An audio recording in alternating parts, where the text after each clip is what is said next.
Good afternoon. Robin, Susan and Scott's middle child, was about 7 or 8 when I gave her a ride home from swim practice one day. Robin and my daughter Francie have been wonderful friends for over 10 years, but this time after swim practice was my first visit to the White House, as Susan always says on the answering machine at their home. Since I'm a dog lover, Robin had told me about her pooches, mother and daughter Bichon Frises named Jenny and Sammy. So I was looking as forward to meeting them, the pups, as initially seeing Robin's home.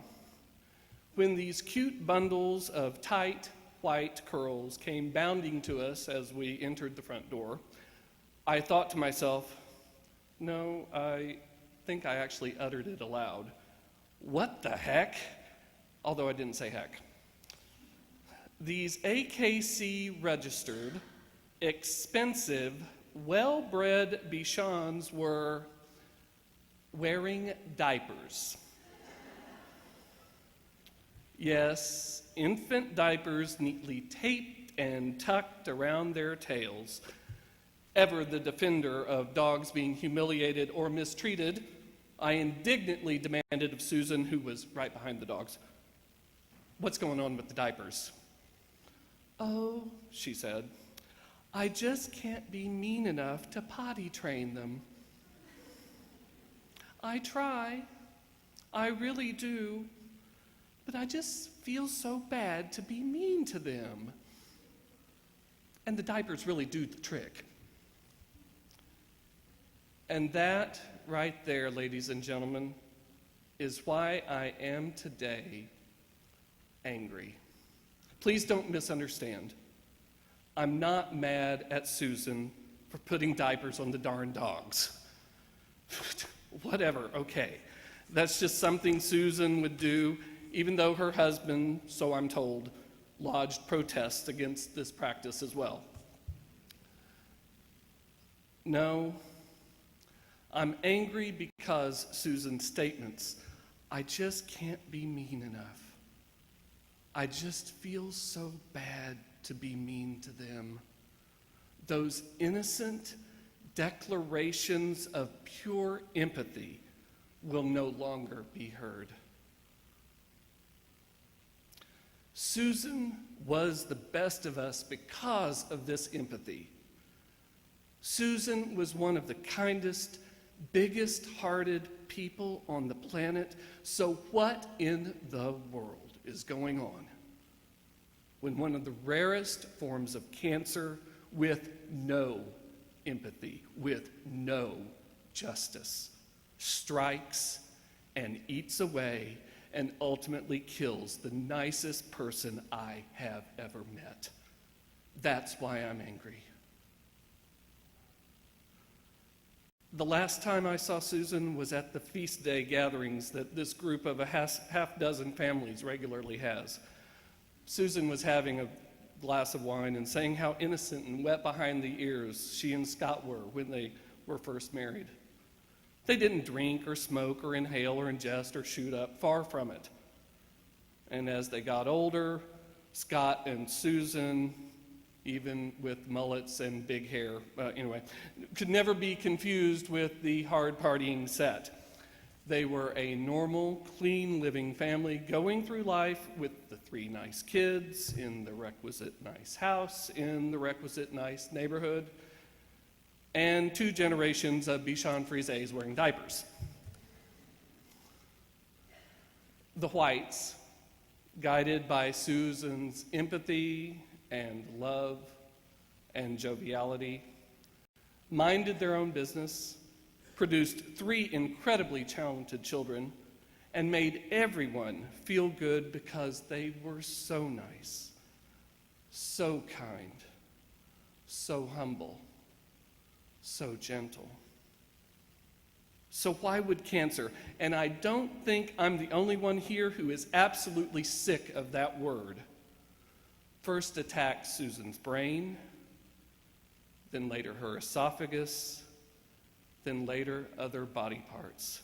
Why would cancer not be so nice, so kind, so humble, so gentle.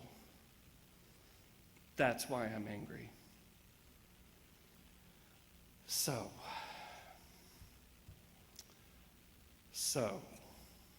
what to do with this anger? Well, for one, I can hear Susan say, and she did many times to me over the years, "Why are you so angry? What good does it do? Let it go." Ha! I got her now. She can't talk back. I'm angry because she was the best of us, and now she's gone, and we, all of us can't anymore be vicariously good by associating with this epitome of classy behavior, Susan White. For those who don't know, 12 hours before she died, Susan was at a fancy dinner party acknowledging Robin's acceptance into the Honors College at UT Arlington. Susan, with typical flair, donned and flaunted rock star sunglasses to hide the jaundice in her eyes. These words are from Robin. Cancer was never the battle with my mom. Cancer was the ongoing annoyance she had underlying while she struggled to finish her many lists. She was a woman with many goals who was always taking on many more.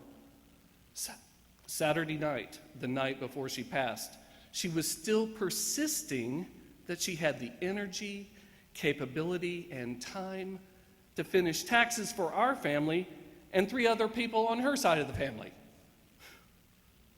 She never allowed the cancer to stop her will to keep going until literally 20 minutes before the end, when she was letting the doctor know what she had eaten. Why are you so angry? What good does it do? Let go of it. Susan's sweet voice is with me, with us.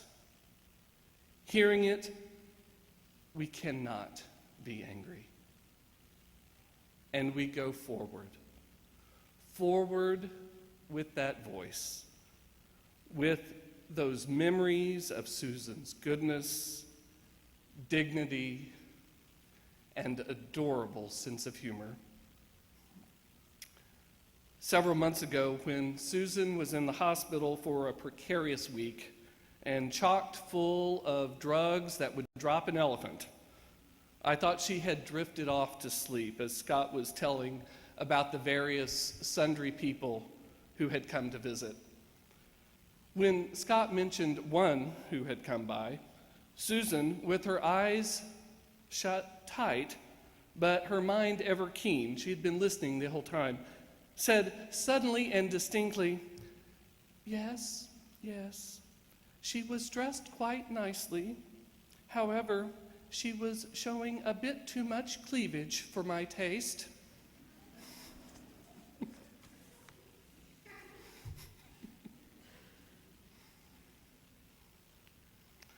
Susan and Scott's son River reminded me of the times during Susan's chemotherapy treatments when she would go ahead and shave her head to reveal the question mark shaped scar on the left side of her cranium.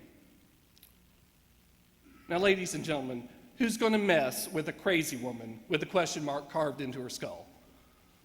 And she played that up. River also revealed that Susan would playfully, never pitifully, work better appointment times for the kids, like to the dentist or something else, by joking about her cancer. You can hear Susan, can't you?